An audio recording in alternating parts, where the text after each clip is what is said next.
Unlock advanced features and capabilities. In the next 10 seconds, discover the seamless steps to upgrade from Windows 11 Home to Pro Edition and elevate your computing experience.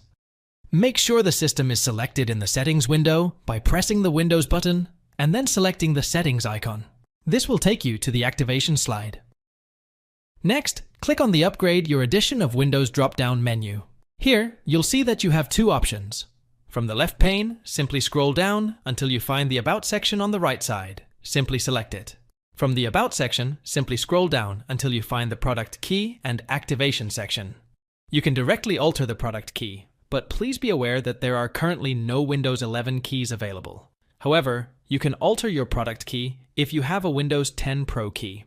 Right here, or you can just use the Microsoft app to upgrade to Windows Pro, which will cost you $99. You are essentially purchasing a Windows 10 Pro key, which will allow Windows 11 to recognize that you have Windows 10 Pro and update its status to Windows 11 Pro. If you think that $99 might be too much, I can suggest that you look on eBay first. There are many Windows 10 Pro keys there, many of which belong to offices or businesses that have filed for bankruptcy, and the keys were simply recycled.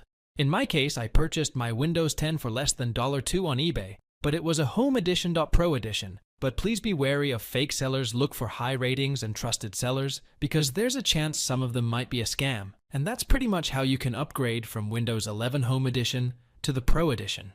Unfortunately, not too many options at the moment as usual. Thanks for watching. If it helps, make sure to hit like and subscribe.